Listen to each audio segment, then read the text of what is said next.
Hola a todos los suscriptores de ADTV y a los simpatizantes del canal Somos Historia. Hoy vamos a entrar de lleno en un aspecto del Imperio Asirio que es fundamental para su comprensión. Es la guerra y el significado que tenía para los asirios y el desarrollo de herramientas, ingeniería y otros aspectos que hicieron posible que este pueblo desarrollase un imperio sin precedentes en Mesopotamia. Como hemos visto en el episodio anterior, Asiria comenzó como una pequeña ciudad que fue prosperando poco a poco hasta convertirse en un imperio enorme. Aunque las habilidades administrativas de los asirios eran impresionantes para la época y además eran unos expertos diplomáticos cuando era necesario, estos no fueron los medios por los que el imperio asirio se hizo grande. Creció y gobernó toda Asia Menor, Egipto, Mesopotamia y partes de Irán gracias a su dominio de la guerra. La máquina de guerra siria fue la fuerza militar más eficiente hasta la caída del imperio en el 612 a.C. El secreto de su éxito fue un ejército permanentemente entrenado, profesional, con armas de hierro, con unas habilidades de ingeniería asombrosas, tácticas efectivas y, lo que es también muy reseñable, una crueldad total, explícita, que además fue aplicada a todos sus vecinos y súbditos y que hace que la reputación de Asiria, tal como vimos en el capítulo anterior, en la actualidad, sea la de un imperio cruel. Ya hablamos de las matizaciones que se debía de hacer a esta opinión. Como vimos, la guerra tenía un origen sagrado para los asirios y la desobediencia o la rebelión contra el rey era una rebelión contra su dios.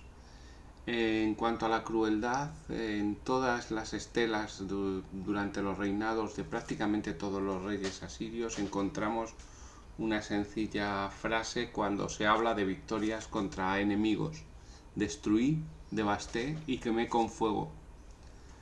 No se debía de jugar con los reyes asirios y las inscripciones representan de un modo explícito, propagandístico y digamos que muy patético todo el destino de los pueblos que osaban desafiar a los asirios. El historiador Simon Anglin escribe que los asirios crearon el primer gran ejército del mundo y el primer gran imperio del mundo. Estos se mantuvieron unidos por dos factores: sus habilidades en la guerra de asedio y su confianza en el terror puro y sin adulterar. La política siria siempre fue exigir que se hicieran ejemplo de aquellos que se les resistieron. Esto va a incluir deportaciones de pueblos enteros y terribles castigos físicos. Una inscripción en el templo de la ciudad de Nimrod registra el destino de los líderes de la ciudad de Suru, en el río Éufrates, que se rebelaron y fueron reconquistados por el rey Asurbanipal. Edifiqué un pilar a la puerta de la ciudad y desollé a todos los principales que se habían rebelado, y cubrí el pilar con sus pieles. A algunos los tapé dentro de la columna, a otros los empalé en la columna con estacas. Estos castigos eran frecuentes y servían como advertencia a todos los pueblos conquistados. Además, se difundían con profusión en tablillas, relieves e inscripciones. Se puede, sin embargo, cuestionar su efectividad, puesto que el imperio asirio, durante toda su época, incluso la época de mayor esplendor, siempre tuvo que estar en constante movimiento, sofocando rebeliones y levantamientos de los pueblos conquistados. Poco a poco, y a medida que el imperio asirio aumentaba, estaba claro que la atención a estos levantamientos internos y la defensa del territorio del imperio en sus fronteras hacía necesario un ejército permanente y un ejército profesional. Y no fue hasta la época de Teglatfalásar III o Tiglat-Pileser III, que en el 745 a.C., que esto va a suceder de una manera permanente.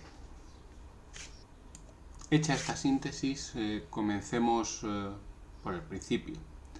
El ejército asirio ya había sido una fuerza formidable mucho antes de que Tiglat-Falasar III llegase al trono. En el reinado de Shamshi-Adad I, en 1813 a.C., el ejército asirio era una fuerza de combate muy eficaz.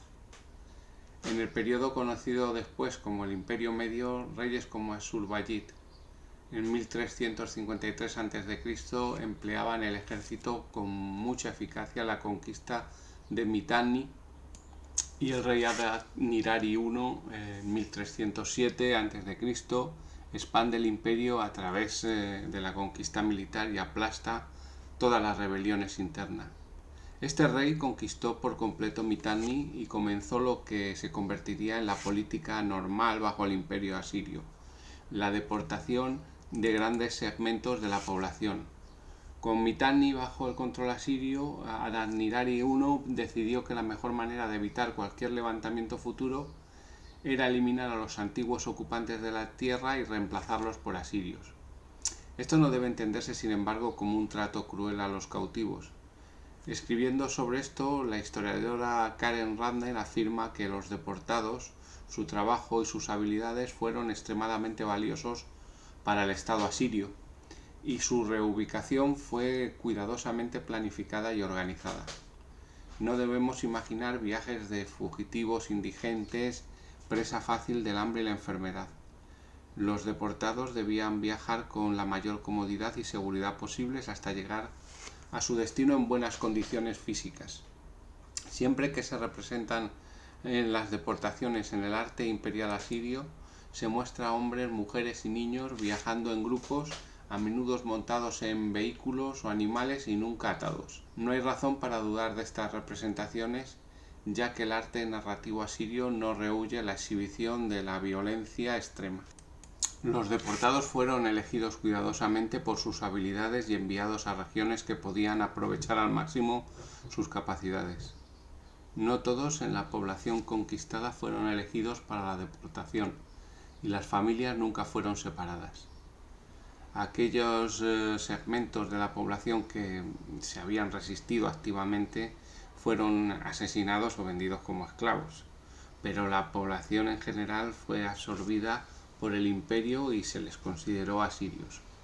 Esta política, que fue seguida por los reyes que sucedieron a Adad-Nirari I hasta el colapso del imperio asirio en 1612, no se interrumpió.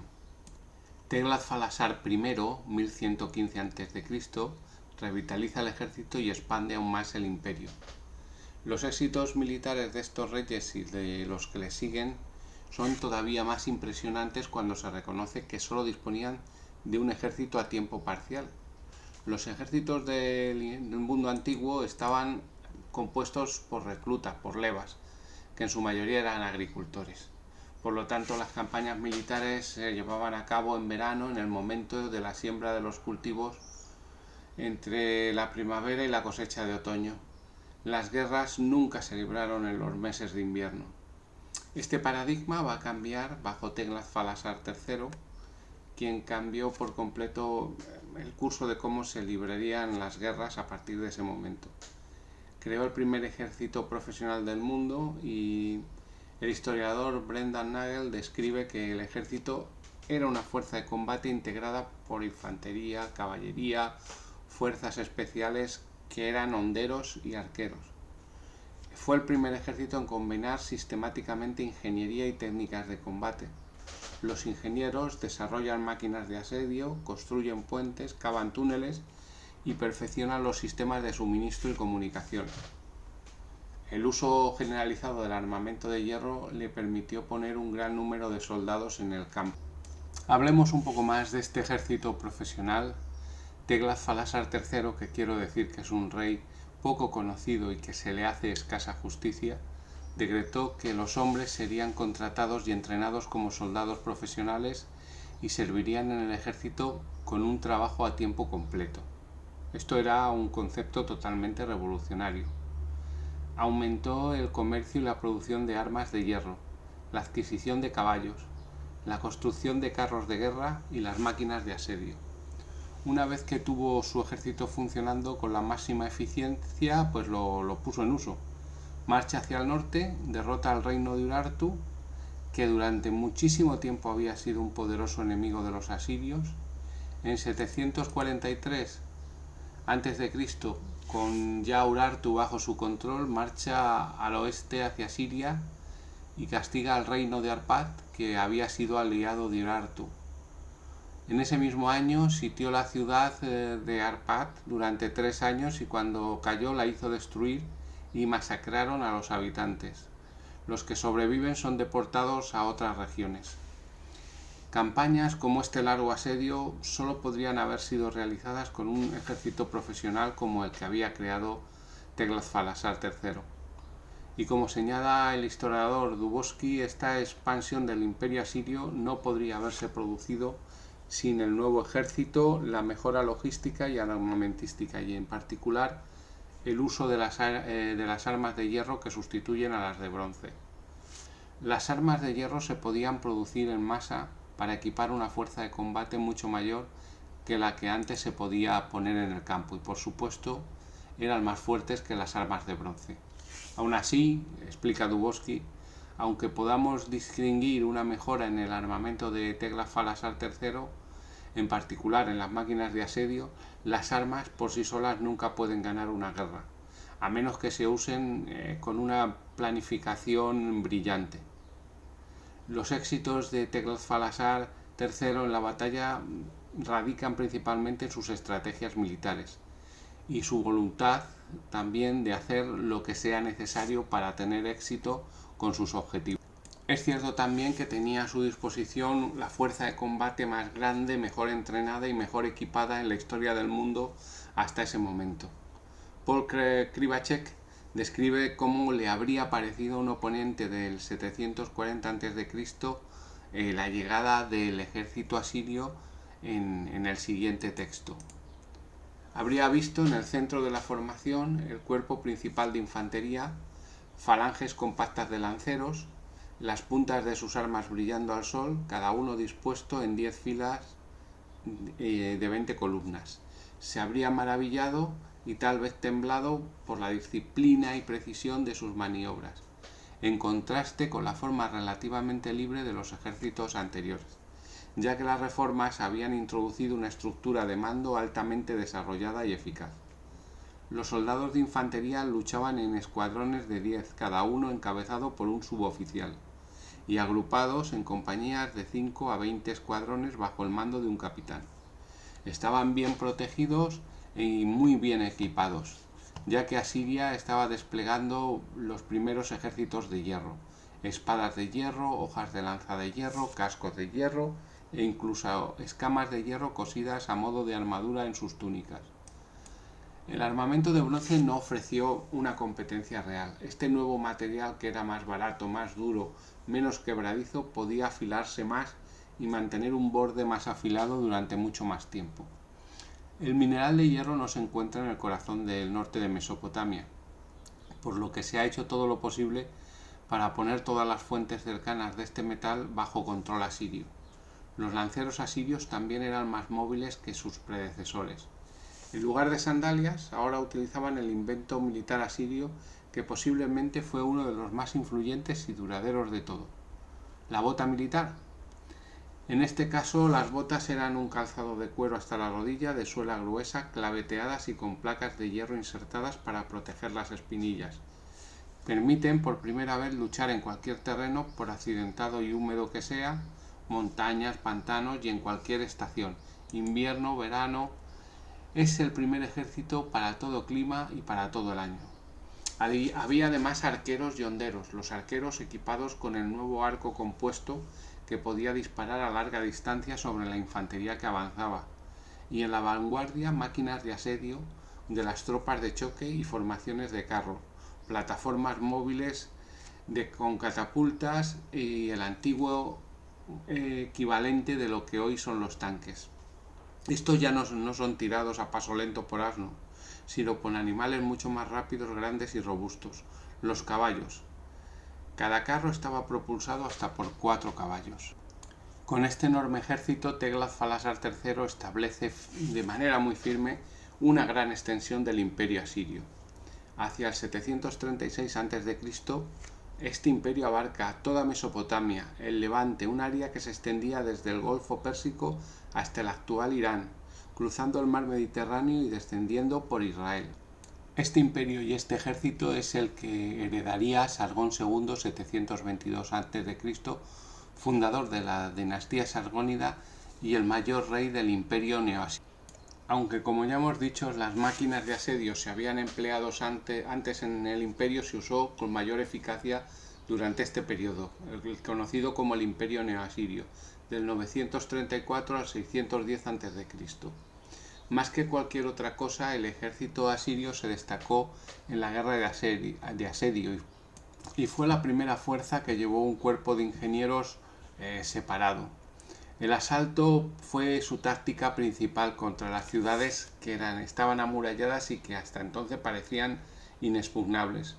Desarrollan no un solo método, sino una gran variedad de métodos para abrir brecha en las murallas enemigas. Se emplearon zapadores para socavar las murallas o encender fuego debajo de las puertas de madera. Se levantan rampas para permitir que los hombres atraviesen las murallas o intentaran una brecha en la sección superior, donde las murallas solían ser menos espesas. Las escaleras móviles permitieron a los atacantes cruzar fosos y asaltar rápidamente cualquier punto de las defensas.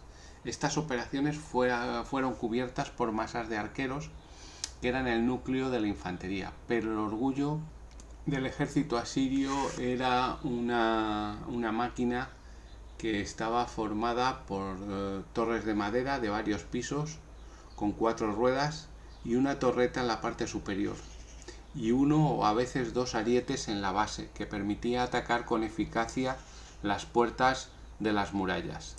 Sargón II va a ser el que va a utilizar más intensivamente estas máquinas y esto le va a permitir expandir el imperio mucho más que cualquier otro rey asirio anterior.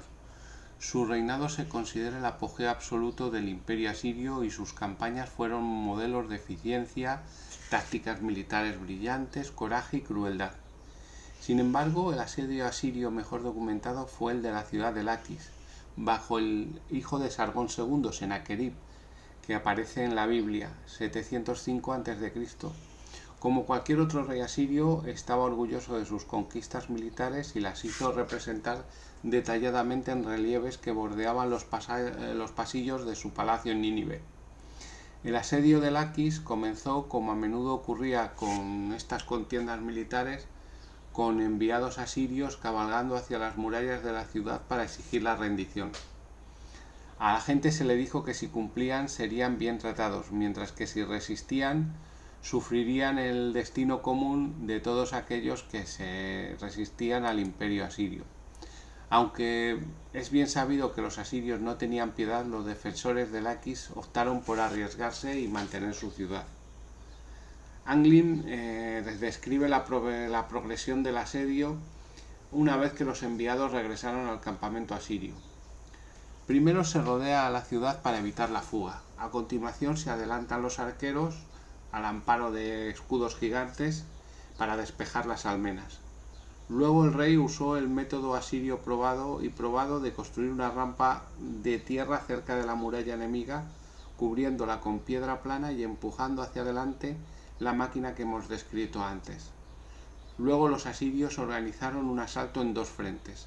La torre es empujada hacia arriba y por la rampa y el ariete fue llevado contra la sección media de la muralla.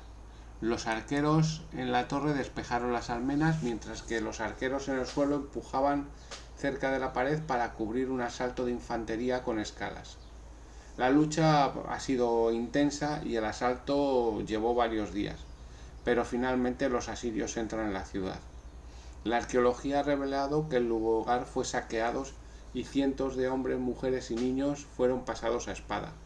El relieve del asedio en Nínive muestra a los prisioneros pidiendo clemencia a los pies de Sennacherib. Otros menos afortunados, quizá los líderes de la ciudad, han sido empalados en esta. Esta rampa de tierra que hemos mencionado todavía puede verse hoy en día en Tel Lakish, en Israel. Las excavaciones han descubierto muchos artefactos antiguos de asedio, incluida una gran cantidad de puntas de flecha, tanto de los asirios como de los defensores, restos de armas y más de 1500 cráneos. Lakish servirá como un recordatorio para otras ciudades de la futilidad de resistir el ejército asirio. Anglin vuelve a escribir: mediante estos métodos de asedio y horror, tecnología y terror, los asirios se convirtieron en los amos inigualables del cercano oriente durante 5 siglos. En el momento de su caída, su experiencia en tecnología de asedio se había extendido por toda la región. El hecho de que la rampa de asedio de Lakish aún esté en su lugar más de 2000 años después de su construcción, mientras que la ciudad que ayudó a conquistar desapareció hace mucho tiempo, es testimonio de las habilidades de los ingenieros asirios. El hijo y sucesor de Sennacherib, Asarjadón, 681 a.C., emplea las mismas tácticas que su padre, al igual que el hijo de Asarjadón, Asurbanipal, 668 a.C., el último gran rey del imperio asirio que tuvo tanto éxito en la batalla que arrasó todo el país de Elam en 647. Va a ser el que va a borrar de la historia Elam. La historiadora Susan Wise dice: las ciudades elamitas ardieron, los templos y palacios de Susa fueron saqueados, sin otra razón que la venganza. Asurbanipal va a ordenar que se abrieran las tumbas reales y que los huesos de los reyes fueran llevados al cautiverio. Cuando saqueó y destruyó la ciudad de Susa, dejó una tablilla que registraba su triunfo sobre los elamitas y decía: Susa, la gran ciudad santa, morada de sus dioses, sede de sus misterios, la conquisté. Entré en sus palacios, abrí sus tesoros, donde se atesoraba plata, oro, bienes y riquezas, y destruí su zigurat. Rompí sus brillantes cuernos de cobre, reduje a la nada los templos de Elam, sus dioses y diosas, los dispersé a los vientos, destruí las tumbas de los reyes antiguos y recientes, los expuse al sol y llevé sus huesos a la tierra de Ashur. Asolé las provincias de Elam y en sus tierras sembré sal. Cualquier elamita que pudiera haber tenido el más mínimo reclamo al trono era llevado de vuelta a Nínive como esclavo. De acuerdo con la política asiria, Asurbanipal luego reubicó a un gran número de la población en toda la región y dejó las ciudades vacías y los campos yermos. Bauer escribe: Asurbanipal no reconstruyó después de la destrucción del país, no instaló gobernadores, no reasentó ninguna de las ciudades devastadas, no hizo ningún intento de convertir esta nueva provincia de Asiria en algo más que un páramo. Elam yacía abierto e indefenso. Más tarde esto resultaría ser un error, ya que los persas se apoderaron lentamente del territorio que una vez había sido Elam y procedieron a reconstruir y fortificar las ciudades. Con el tiempo ayudarían a derrocar al imperio asirio. Los hijos de Asurbanipal, Asur-etil-irani y Sin-Sarsikun, no heredaron sus habilidades militares o políticas. Incluso antes de su muerte luchaban entre sí por el control del imperio. Después de su muerte en 627 a.C., una guerra civil agotó los recursos del imperio y brindó a las regiones bajo control asirio la oportunidad de liberarse. Mientras los príncipes luchaban por el control del imperio, ese mismo imperio se estaba desvaneciendo. Los súbditos consideraban que el gobierno del imperio asirio era demasiado duro, a pesar de los avances y lujos que pudiera haber proporcionado un ciudadano asirio. Entonces los antiguos estados vasallos se rebelaron. Sin un rey fuerte en el trono y con un imperio muy grande no había forma de evitar que todo se desmoronase. Toda la región se levantó en armas y las grandes ciudades asirias como Ashur, Kalkú y Nínive fueron saqueadas e incendiadas por los medos, persas, babilonios y otros. Los registros históricos de los asirios y la vasta biblioteca de tablillas de arcilla de Asurbanipal que relacionaban y que detallaban los avances en medicina, literatura, religión, conocimiento científico, astronomía, yacen enterrados bajo los muros de las ruinas de sus ciudades. pero la tecnología y las tácticas militares habían quedado firmemente grabadas en las civilizaciones y culturas circundantes. Esta tecnología y modelo militar se incorporaron a los ejércitos que les sucedieron.